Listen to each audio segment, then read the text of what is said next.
Mga kababayan ko, kahit ano man kalaki ng pera mo, kahit ano pa kalawak ng lupain mo, kahit ano karami kayaman mo sa dito sa lupain, sa lupain, sa atong mundo. Pag tayo'y namatay, kapag manalo ako sa eleksyon, mangungurakot ako ng pera ng bayan. Pero at least, honest ako. Mga kababayan, sa darating na halalan, huwag niyo pong kalimutan ang aking pangalan at sisiguraduhin ko, ako man po ay mangungurakot, kayo po ay maaambunan. Hindi ako pinatakbong senador ng COMELEC. Lahat ng mga taong involved na ako ay i-disqualified sa pagiging mahirap, ay isinusumpa ko ang mga taong yon at idideklara ko na pinakawala kayong kwentang ahensya ng gobyerno! Huwag sana namimili ng ililista tugon. Botante din po kami. Huwag sana lagpasan ng bahay namin tugon. Nakarehistro din po kami. Kapag namatay ako, dinideklara ko na. Babalik ang kaluluwa ko. Parurusahan ko na kayo. Sa 4Ps, wala ang pangalan ko. Sa Tupad, wala din ang pangalan ko. Sa Ayuda, wala pa rin ang pangalan ko. Ngayong botohan, wala rin ang pangalan mo sa listahan ko. Ako po pala si Minister Eric Aboy Nagapatan, soon sa Prime Minister of our government. Sapagkat kausap ko ang lahat ng mga hari ng mga bansa, by this 2025, wala na pong bibili ng bigas. Wala na magbabayad ng tubig. Wala na magbabayad ng kuryente. Wala na ring maggagawa ng bahay ng mga mahirap, kundi puro building na po ang itatayo. At ang isa pa, ang pera ng 800 quadrillion na hindi na withdraw ni President Bongbong Marcos sa London, iniwan sa akin ni Doña Jose Padrillo Marcos. I'm the heirs of Somalian. Ilang ranyo na po to, sir, sa COMELEC? Pag-aapas na yata, 5. My last is for President. Yes, sir. My last. Yung 5 na po yun, sir, anong mga taon po yun? Yun, it's hard for me to recall kung mga ilang taon na yun. Pag akong nanalo sa darating na eleksyon, hindi ko tutuparin ang mga pangako kong ibababa ang mga bilihin at itataas ang sweldo. Pero, at least honest ako. Meron ka na bang naisip na unang panukaan ng batas na gagawin sakali manalo ka bilang senador?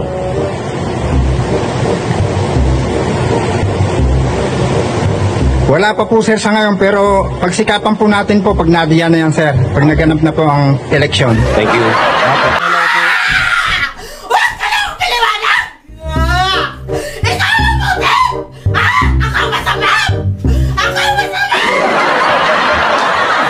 Kapag ako nanalo sa darating na eleksyon, gagamitin ko ang pondo ng gobyerno para makapag-travel at mag-shopping sa ibang bansa.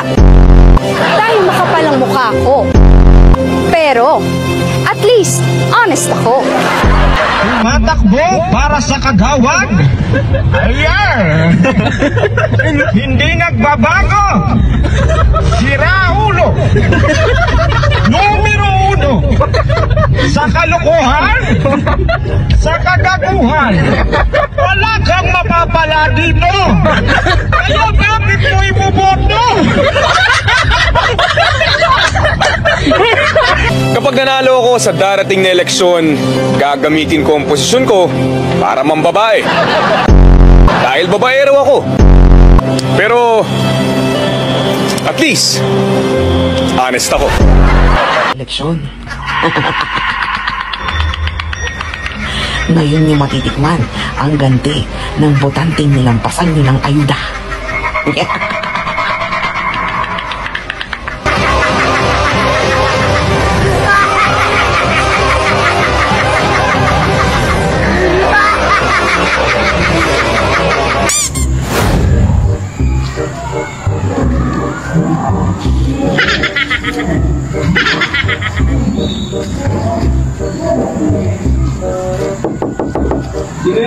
Oh!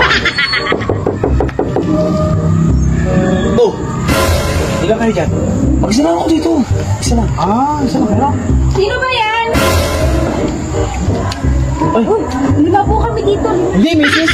Kami nag-uusap dito. Boto mo si ano ha? Si Mayor. Si Kulas. Si Kulas. Hercules ha? Huwag mo kakalimutan ha? Hercules. Hindi nga, ako na nga dyan.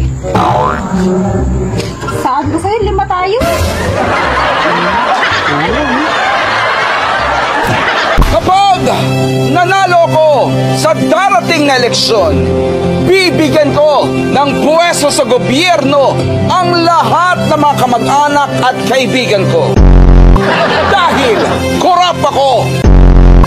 Pero at least honest ako. Malapit na ang halalan. Saan ka? Sa tamang daan? O sa 500?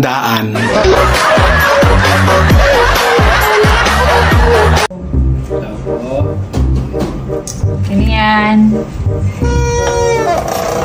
Yan po kayo dyan, ma'am. Man, ilan tayo? 5? 5K. Isa. 2. 3. 4. 5. Salamat po.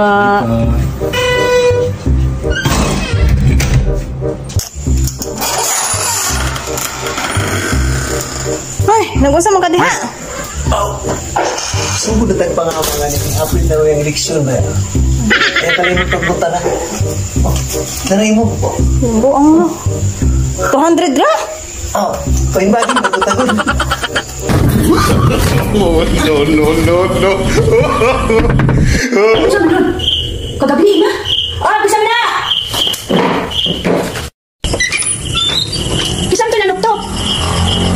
Marindala ko. Uy, nakusang ka niya? Nangamang ka? Ako na mo, nangamang ko. Gamang ka kaya inihatag na si konsehal. Hinaya ni Tigar ang budget na si konsehal. Para imo dyan niya. Maayo noon kay nabudgetan ko. Uy, Mare, kay ba kawa daw ka na lista? Usa, ginawa mo ko na lista. Nga nang lista naman to pangyari. Abot ni Mare ay. Sa 4Ps, wala ang pangalan ko. Sa Tupad, wala din ang pangalan ko. Sa Ayuda, wala pa rin ang pangalan ko. Ngayong botohan, wala rin ang pangalan mo sa listahan ko.